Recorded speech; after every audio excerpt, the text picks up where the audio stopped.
열왕기상 17장 10절, 17절로 마지막 24절까지 한 절씩 교독하겠습니다.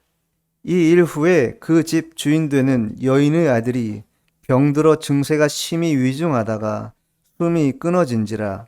여인이 엘리야에게 이르되 하나님의 사람이여 당신이 나와 더불어 무슨 상관이 있기로 내 죄를 생각나게 하고 또 내 아들을 죽게 하려고 내게 오셨나이까.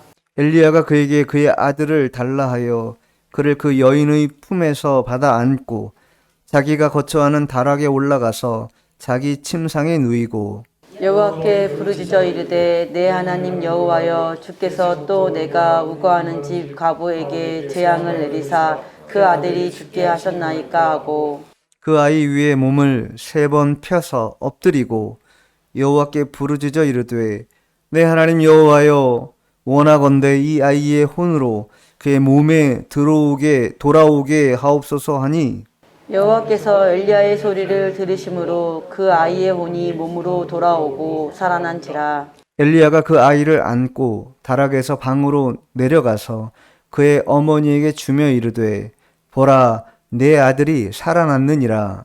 여인이 엘리야에게 이르되 내가 이제야 당신은 하나님의 사람이시요 당신의 입에는 하나님 여호와의 말씀이 진실한 줄 아노라 하니라. 아멘. 네, 오늘 말씀의 제목은 하나님의 사람, 하나님의 사람이라는 제목으로 하나님의 말씀을 증거하도록 하겠습니다. 성도는 과학이나 세상의 우월한 학문에 소망을 둬서는 안 됩니다.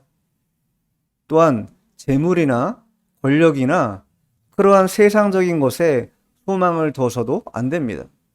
오직 살아계신 하나님께 소망을 두고 하나님이 한번 행하시면 죽은 자도 살리신다고 하는 이 만능의 하나님을 믿고 그분만을 소망하며 살아가야 합니다. 박윤선 박사는요, 현대인들에 대해서 뭐라고 말씀했냐면 지금 현대인들은 멸망길로 달려가고 있다 이렇게 말씀했습니다.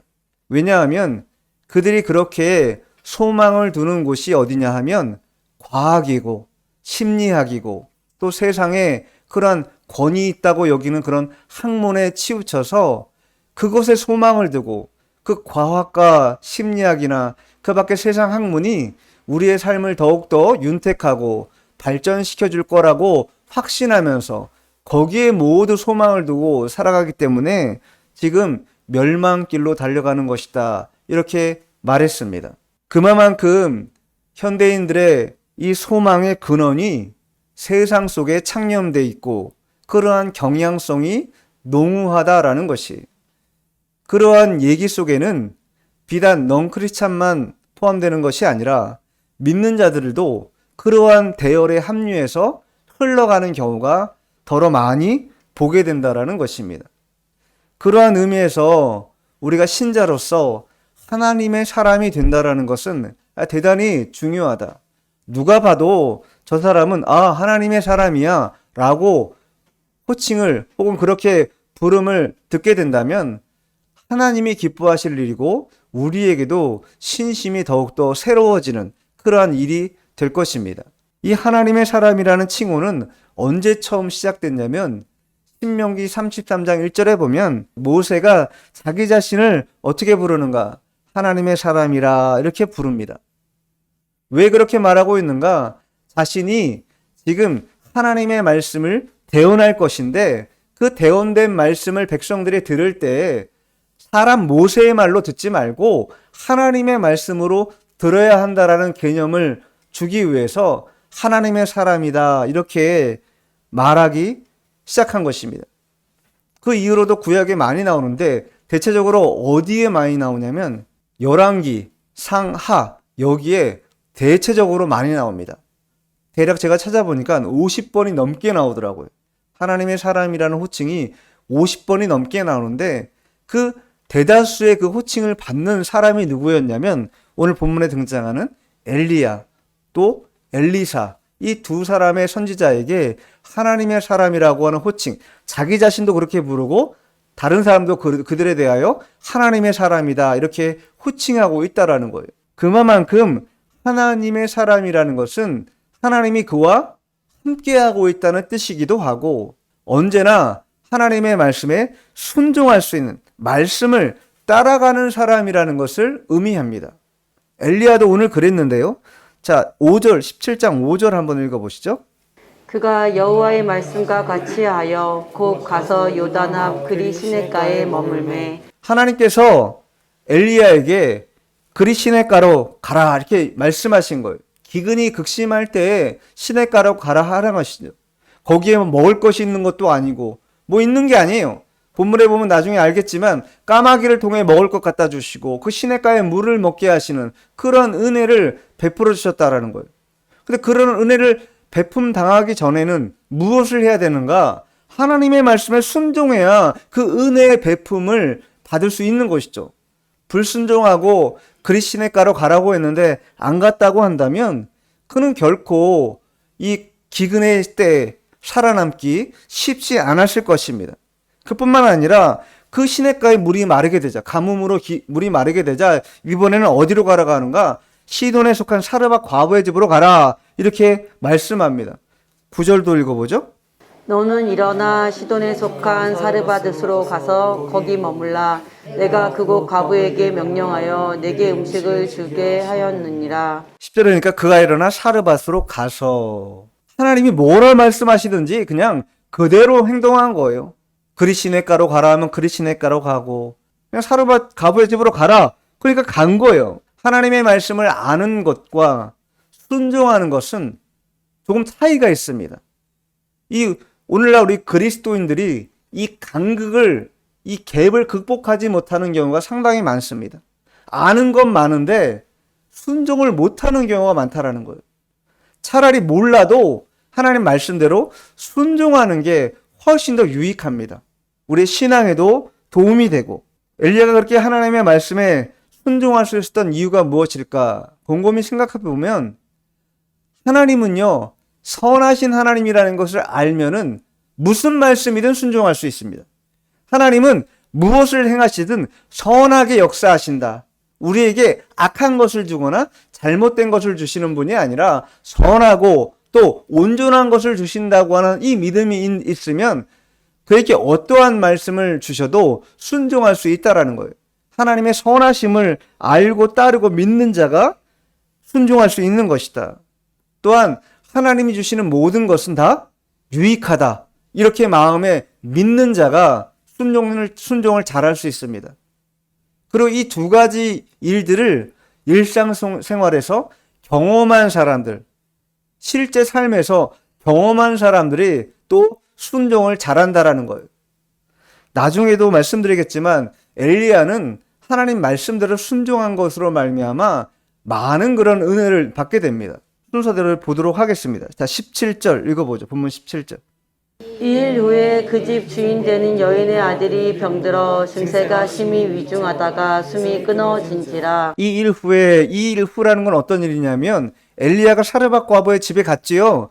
사르밧 과부가 이제 기근이 너무 심해서 가루 한 움큼하고 기름 조금 섞어서 그거 버무려 가지고 빵 만들어 가지고 아들 하나 있는데 그 아들하고 먹고 이제 죽으려고 그랬는데 하나님이 사르밧 과부에 가서 그 과부에게 뭐라고 말합니까? 엘리야가 그 빵을 나에게 먼저 달라. 우리도 지금 겨우 이거 하나 먹고 이제 죽을 똥 살 똥 그런 상황인데 그거를 나를 먼저 달라고 다른 사람을 먼저 달라고 하니 그것에 얼마나 순종하기가 어렵냐고요.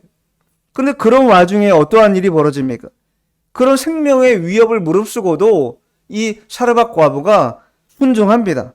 그래서 그거 떡 만들어 가지고 엘리야에게 먼저 줘요. 그렇게 하나님의 종을 잘 영접하고 식물로 잘 공개했어요. 그것 때문에 무슨 일이 벌어졌습니까? 가루가 떨어지지 않고 기름이 떨어지지 않는 그런 큰 축복을 받은 거예요. 그런데 그때 그렇게 엘리야를 공개하고 식물을 대접하는 게 쉬운 일이었는가? 그렇지 않은 것이 그때 당시에 엘리야는요 아하 왕에게 쫓기는 신세였습니다. 그러니 왕이 쫓는 그런 자를 잘 숨겨주고 먹을 것을 공개했다고 만약에 소문이 들어가면 이 사르밧 과부도 생명이 어떻게 될지 모르는 그런 위기의 순간이라는 거예요. 근데 그럼에도 불구하고 하나님의 종을 잘 섬겼어요. 잘 순종함으로 복을 받긴 받았습니다. 그런데 그러한 일이 있고 난 다음에 그 집 주인 되는 여인, 그 사르밧 과부의 아들이 하나 있었는데 그 아들이 병들어 증세가 심히 위중하다가 숨이 끊어졌다. 숨이 끊어졌다라는 것은 죽었다는 얘기죠. 근데 갑자기 막 아들이 건강하다가 요절한 게 아니라 병들어가지고 증세가 시름시름 앓다가 위중해지다가 결국은 죽었다라는 거예요. 아니, 과부예요. 이제 아들 하나밖에 없어요. 근데 그 아들이 지금 시름시름 병을 들어서 앓다가 죽은 거예요. 그러니 얼마나 마음에 힘들겠냐고요. 마음이 쓰라리고 고통스럽고 힘이 든 상황인 것이죠. 아니, 하나님은 왜 하나님의 선지자를 잘 대접하고 공개해서 이렇게 하나님 말씀에 잘 순종했으면은 그러면 우리 집에 좀 더 형통한 복이 있어야 되고 더 좋은 일들이 벌어져야 되는데 아니 이런 일이 벌어지기는커녕 하나밖에 없는 독생자가 이제 죽게 되는 그러한 경험을 하게 된 거예요. 그러니까 엄마로서 얼마나 심정이 고통스럽겠냐고요. 자, 그러자 18절 읽습니다.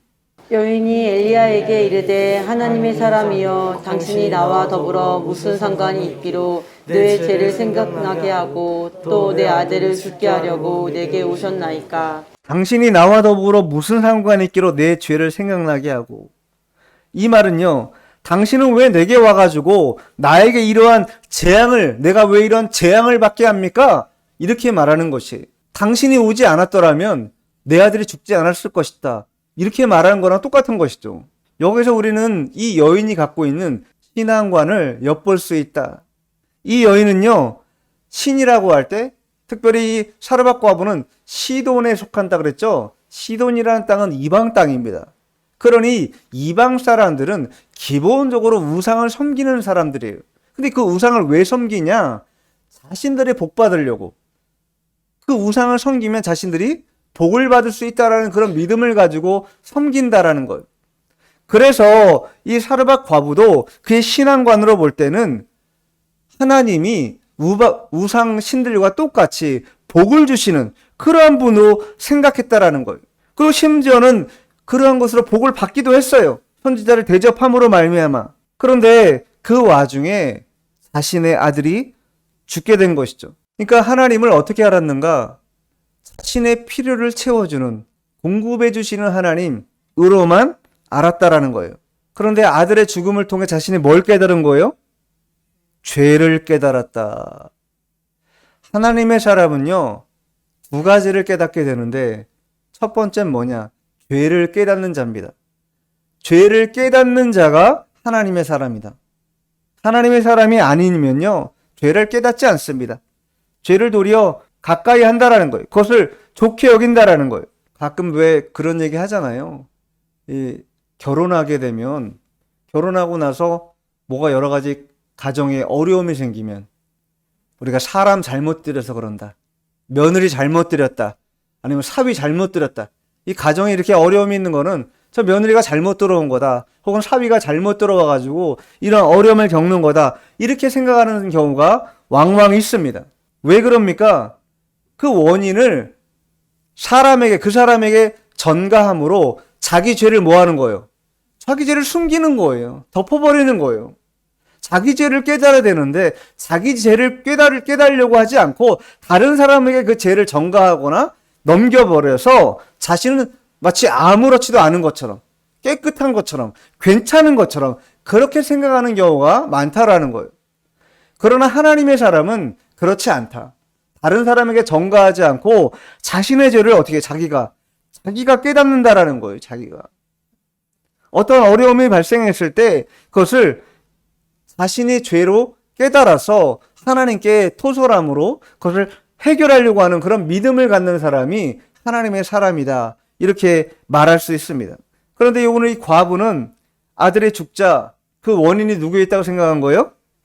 엘리야나 섬기는 그러한 신에게 있다고 생각하고 원망하고 불평을 터뜨린 것이, 인간은 죄인이면서도 자기가 죄인인 줄을 알지 못하고 살아갑니다. 마치 개구리가 뜨거운 물에 집어넣으면 툭 튀어나오잖아요.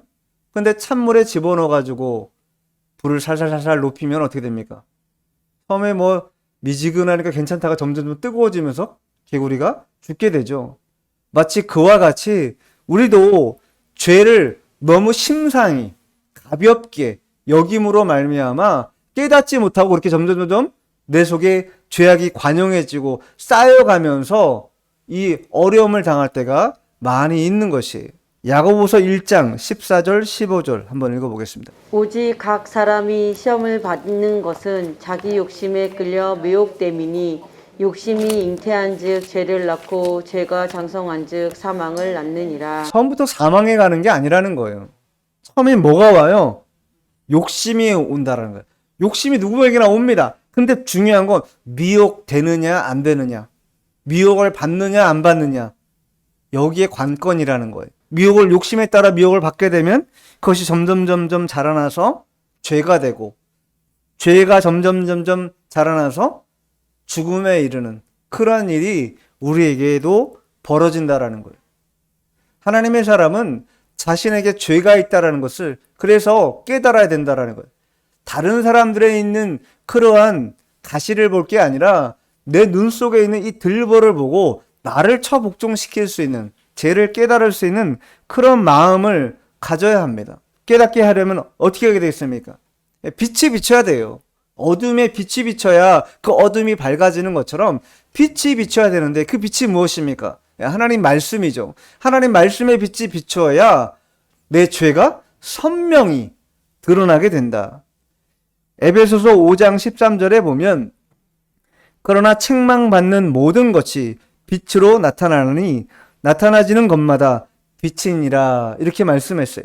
책망받는 모든 것, 하나님의 사람은 빛의 사람이라고 말씀할 수 있는데 어둠에 속한 자들에게 죄악을 책망하고 그것들을 계속 얘기하면 그것이 전화위복이 돼서 빛의 사람으로, 빛의 열매로 거듭나게 된다라는 거예요.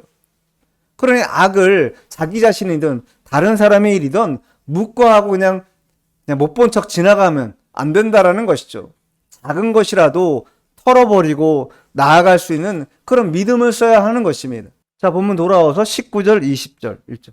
엘리야가 그에게 그의 아들을 달라 하여 그를 그 여인의 품에서 받아 안고 자기가 거처하는 다락에 올라가서 자기 침상에 누이고 여호와께 부르짖어 이르되 내 하나님 여호와여 주께서 또 내가 우거하는지 과부에게 재앙을 내리사 그 아들이 죽게 하셨나이까 하고.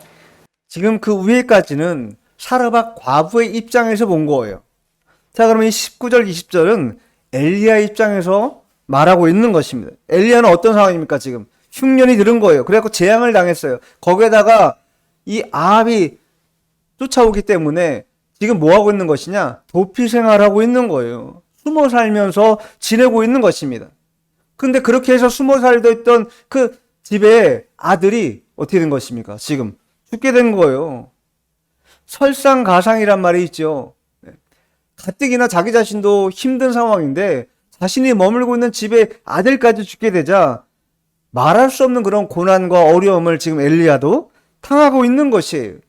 그러면 하나님은 왜 이렇게 이러한 상황으로 엘리야를 내몰고 계시는가? 하나님은요, 하나님의 사람을 만들어가기 위해서 환난의 시험을 통과하게 한다. 그리고 환난의 시험을 극복할 수 있도록 무엇을 붙잡도록 하시는가? 기도를 붙잡을 수 있도록 그렇게 만드시는 것이 하나님의 섭리라는 거예요. 하나님의 사람의 첫 번째는 깨닫는 그러한 역사가 나타난다는 것인데, 첫 번째는 죄가 깨달아지는 역사가 나타나는 것이고, 두 번째는 이 환난의 일들을 하나님의 섭리라고 깨달아지는 역사가 나타난다라는 거예요. 자신에게 닥친 이 어려운 환경과 상황을 하나님의 섭리로 받아들이고 하나님이 선하게 풀어갈 것이라고 믿고 나아가는 그런 마음을 갖는 자가 바로 하나님의 사람이다. 이렇게 말할 수 있습니다. 하나님의 사람은요, 이와 같이 섭리를 깨닫는다. 로마서 한번 찾아보죠. 로마서 5장 3절 4절 한번 읽어보겠습니다. 다만 이뿐 아니라 우리가 환난 중에도 즐거워하나니 이는 환난하는 인내를, 인내는 연단을, 연단은 소망을 이루는 줄 알미로다. 우리가 환난 그 자체로만 생각하면요, 환난 극복하기 어렵습니다.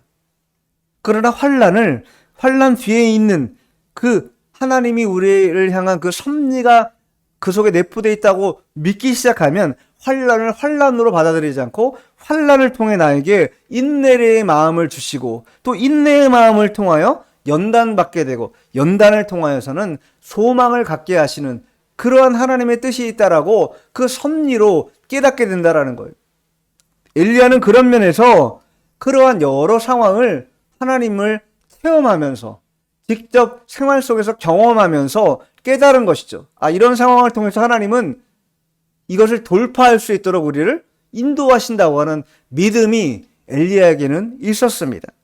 그래서 엘리야가 어떻게 한 거예요? 기도로 돌파해야 되겠다 이렇게 생각하고 20절에도 여호와께 부르짖었다. 과부에게 죽은 아들을 낳게 달라. 자기가 안고 자기가 거처하는 다락방에 올라가서 침대에 눕힙니다. 그리고 첫 번째 하는 게 뭐예요? 여호와께 부르짖어 이르되, 여호와께 부르짖는다라는 거예요. 하나님께 부르짖어 기도하는 그러한 시간이 된 것이죠. 환난의 때에도 기도하지 않고, 환난의 때인 거를 나도 알고 다른 사람도 다 아는데 부르짖어 기도하기는커녕 이러다가 말겠지, 막연하게 뭔가 될 것처럼 생각하는 것은 하나님의 사람의 일이 아닙니다. 그런 환난이 주어졌다라는 것은 하나님 나에게 부르짖어 기도하라고 말씀하시는 거다, 이렇게 여겨야 된다라는 거예요. 엘리야는 직감했어요. 자신이 지금 당하고 있는 이 환난의 어려운 상황들을 무엇으로 돌파할 수 있을까? 기도로 돌파해야 되겠다. 작정하고 아이를 침상에 눕히고 여호와께 부르짖었다, 이렇게 말합니다. 자, 본문 21절도 읽죠. 그 아이 위에 몸을 3번 펴고서 엎드리고 여호와께 부르짖어 이르되 내 하나님 여호와여 원하건대 이 아이의 혼으로 그의 몸에 돌아오게 하옵소서 하니.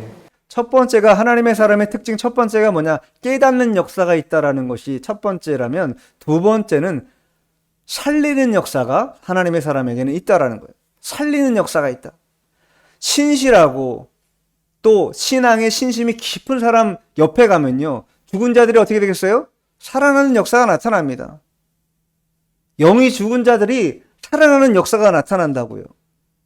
그러나 반대로 나도 힘든 상황인데 나보다도 더 못한 사람을 자꾸 접촉하고 만나기 시작하면 어떻게 되겠습니까? 신앙 더 까먹게 된다라는 거예요. 그래서 무엇과 접촉하느냐가 굉장히 중요하다.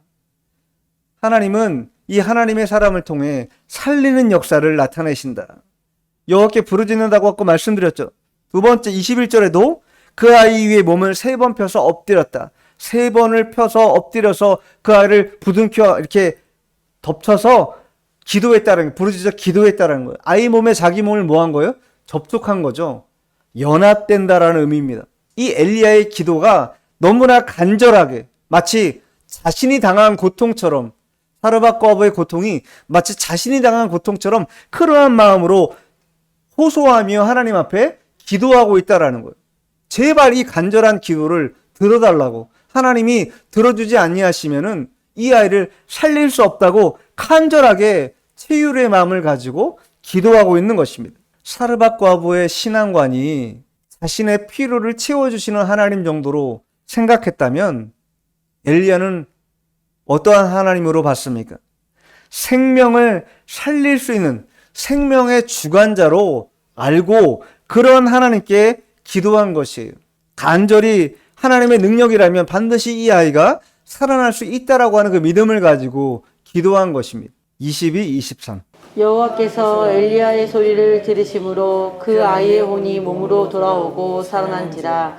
엘리야가 그 아이를 안고 다락에서 방으로 내려가서 그의 어머니에게 주며 이르되 보라 내 아들이 살아났느니라. 구약 성경에서요, 죽은 자가 살아나는 장면은 이 장면밖에 없습니다. 여기 보면 그 아이의 혼이 몸으로 돌아오고 살아났다. 사람의 영혼이 몸을 떠나면, 죽게 되면 떠나면 하나님께로 가는 거죠. 이 세상으로, 이 몸으로 다시 되돌아온다라는 것은 일반적으로 볼 때 불가능한 일입니다. 있을 수 없는 일이에요. 그런데 지금 엘리야는 이 있을 수 없는 불가능한 그 일을 위해서 뭐 하고 있는 거예요? 기도하고 있는 거예요. 불가능한 게 보이는 그 일조차도 하나님이라면 행하실 수 있다라는 그런 믿음을 가지고 계속 부르짖어 기도했다라는 거예요. 엘리야는 하나님께서 자신이 기도하면 반드시 들어주신다고 하는 그런 경험, 체험이 있는 사람이었어요. 그렇기 때문에 용기를 내서 하나님 앞에 기도할 수 있었어요. 엘리야가 왜 또 어떻게 기도의 사람이 될 수 있었는가? 첫 번째는 말씀 순종을 통해서 기도의 사람으로 변화되게 되었다. 서두에도 말씀드린 것처럼 하나님께서 숨으라 그러니까 어떻게 했어요? 숨었어요. 사르밧 아부의 집으로 가라 그러니까 갔어요. 자, 보세요. 18장 1절 2절 읽어보죠. 1절 2절. 많은 날이 지나고 제3년에 여호와의 말씀이 엘리야에게 임하여 이르시되 너는 가서 아합에게로 보이라. 내가 비를 지면에 내리리라. 엘리야가 아합에게 보이려고 가니 그때 사마리아의 기근이 심하였더라. 아합은요 지금 엘리야를 잡아서 죽이려고 하는 그런 입장입니다. 근데 하나님이 지금 엘리야에게 뭐라고 하는 거예요? 너는 아합에게 가라. 너 죽으라고 가라는 건가? 이렇게 생각할 수도 있죠. 그런데 그러한 의구심, 그러한 불신앙적인 요소는 하나도 없고 아합에게 가라. 그러니까 엘리야가 아합에게 보이려고 갔다. 성경은 그렇게만 적혀 있어요. 내가 나중에 죽을런지 어떻게 될런지 그것 때문에 염려하고 걱정하고 근심하는 그러한 엘리야의 모습은 하나도 없고 하나님께서 아합에게 가라. 그러니까 그냥 순종하여서 간 장면만 나옵니다. 또 17장 3절도 한번 읽어보세요. 너는 여기서 떠나 동쪽으로 가서 요단 앞 그리시네가에 숨고 그리시네가에 숨어라 하면 숨고 사르밧 과부의 집으로 가라 하면 과부의 집으로 가고 또 아합에게 가라 하면 또 아합에게 가고 하나님이 뭐라 말씀하시든지 그대로 순종하는 말씀대로 순종하는 사람이기 때문에 기도에 확신이 있었던 거. 왜? 그렇게 순종하면 하나님이 뭐하니까? 역사하시니까. 그리시네가로 가라고 했는데 무슨 역사가 나타났습니까? 까마귀가 온 거죠. 찾아보죠. 까마귀가 와가지고 4절부터 6절까지 그 시냇물을 마시라. 내가 까마귀들에게 명령하여 거기서 너를 먹이게 하리라. 그가 여호와의 말씀과 같이 하여 곧 가서 요단 앞 그리시네가에 머물매 까마귀들이 아침에도 떡과 고기를 저녁에도 떡과 고기를 가져왔고 그가 시냇물을 마셨으나 여러분 까마귀 우리나라도 요즘 까마귀가 많은데 제가 일본에 있을 때 까마귀는요 아주 영민한 그런 날짐승입니다. 그리고 음식물은요 절대 놓치지 않아요. 쓰레기통을 뒤져서라도 먹는 그런 날짐승이 까마귀입니다. 근데 그 날짐승 까마귀에게 뭐 하는 거예요? 떡과 고기를 제공하도록 한 그 대상이 뭐 까마귀라는 거예요. 이런 일이 어떻게 벌어질 수 있는가? 까마귀가 만약 떡하고 고기가 있다면 어떻게 했겠어요? 일반적으로는 자기가 먹어야죠. 그게 맞는 거지. 어떻게 그걸 갖다 줘요? 아 이거 웬 떡이냐고 막 먹고 막 아이고 잘 됐다. 본능적으로 그렇게 할 거 아니에요. 근데 그 까마귀가 떡과 고기를 물고 가갖고 하나님의 사람에게 제공한다라는 거예요. 그러니 그런 경험을 하니까 엘리야 입장에서는 아, 하나님께 기도하면 하나님이 다 들어주시는구나.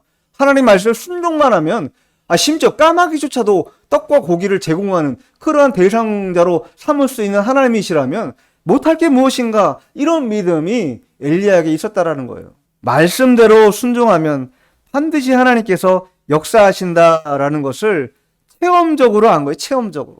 그러니까 아합에게 가라 하니까 두 말 없이 그냥 아합에게 간 것이에요. 그렇게 하나님 말씀에 순종하는 자였고 두 번째는 뭐냐? 순종만 한 것이 아니라 사안에 따라서는 간절하게 기도하는 사람이었다라는 거예요. 간절하게 기도하는 사람이다. 야고보서에 보면요. 그가 얼마나 간절하게 기도하는 사람이었는지 나오는데 야고보서 5장 17절 한번 읽어보세요. 엘리야는 우리와 성정이 같은 사람이로되 그가 비가 오지 않기를 간절히 기도한즉 3년 6개월 동안 땅에 비가 오지 아니하고 이 기근이 일들이 무엇 때문에 벌어진 거라는 거예요? 엘리야가 기도해서 하나님이 그냥 그 기도를 들어주셔서 3년 반 동안 그 땅에 기근이 임하도록 하셨다라는 거예요. 자, 17장 1절, 본문 17장 1절도 읽어보세요.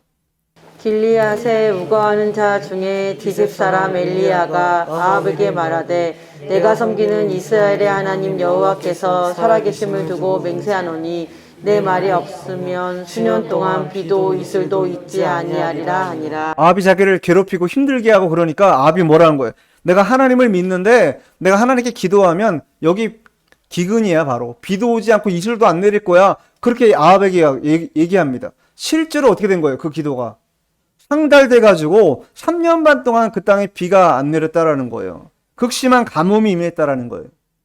그만큼 간절하게 기도하는 사람이 누구였는가? 바로 하나님의 사람 엘리야였다라는 거예요. 그러한 엘리야의 이 간절한 기도가 하나님 앞에 상달됨으로 그 죽었던 과부의 아들이 어떻게 된 거예요? 살아나는 역사가 나타나게 된 거예요. 자, 마지막 24절 1절. 여인이 엘리야에게 이르되 내가 이제야 당신은 하나님의 사람이시요 당신의 입에 있는 여호와의 말씀이 진실한 줄 아노라 하니라. 여러분 이 말을 보면요. 사르밧 과부의 마음이 평상시에 어떠했는가 대략 짐작가죠. 엘리야가 그 사르밧 과부의 집에 머물렀어요. 오랜 시간 같이 머물렀잖아요. 그런데 같이 생활하다 보니까 어떻게 된 거예요? 하나님의 사람으로 생각 안 한 거야 그냥. 왜냐면 성정이 똑같으니 엘리야도 화장실도 갈 거고 똑같이 생활할 거 아니에요. 먹을 것도 먹고 다. 그러니까 자꾸 그런 것만 보니까 그냥 저 사람도 똑같은 사람이구나 그렇게 생각했다라는 거예요. 그러니까 그 마음에 업신여김도 있었을 것이고 무시도 있었을 그런 상황이었다라는 거예요. 근데 그런 상황에서 자신의 죽었던 아들이 살아나자 그제서야 이제야 나는 당신이 하나님의 사람이라는 걸 알겠다 이렇게 답하고 있는 거 아니에요.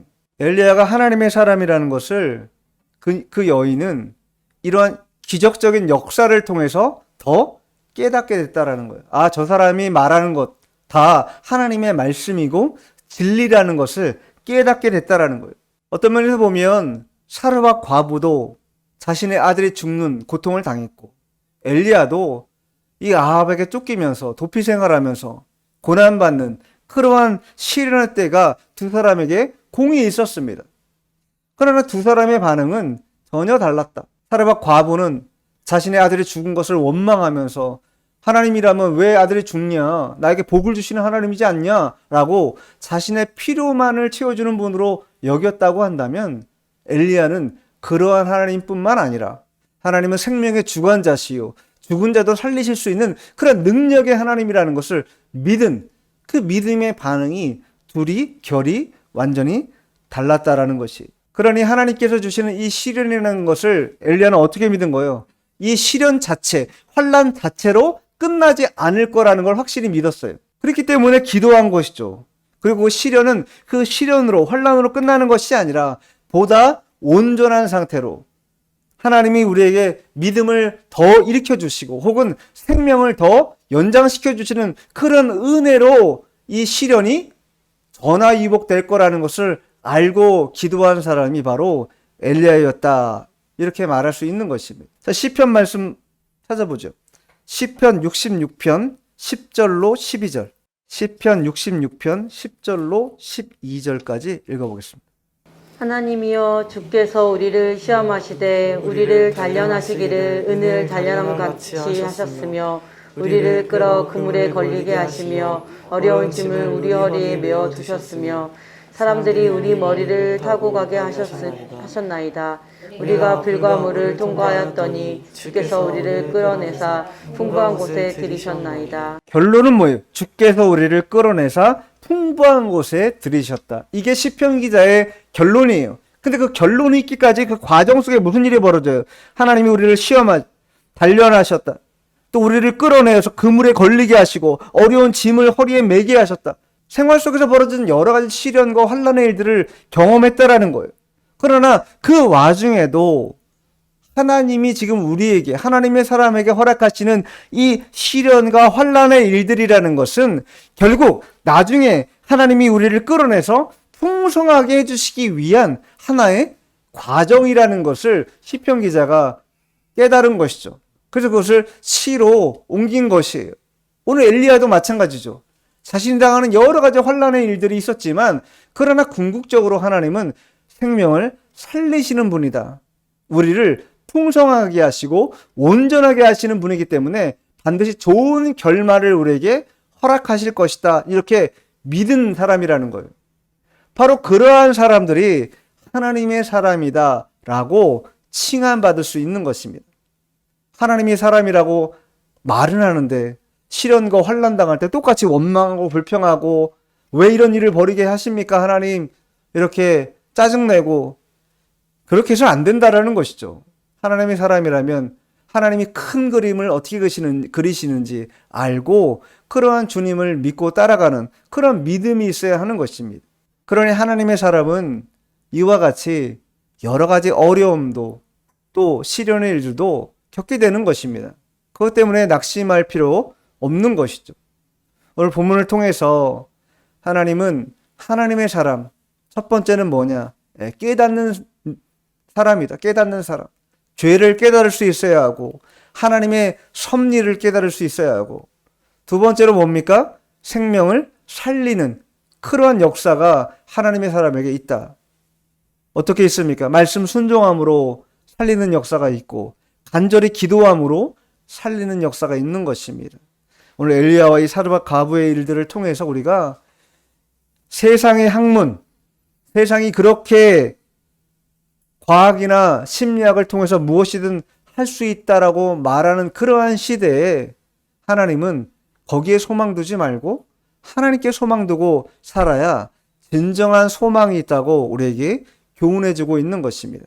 이 교훈을 잘 받아서 하나님께 소망 두고 어떠한 어려움과 시련이 있어도 하나님은 큰 그림을 통해서 우리에게 풍성한 것으로, 온전한 것으로 허락하시는 분인 줄 우리가 알아야 되겠습니다. 기도하겠습니다.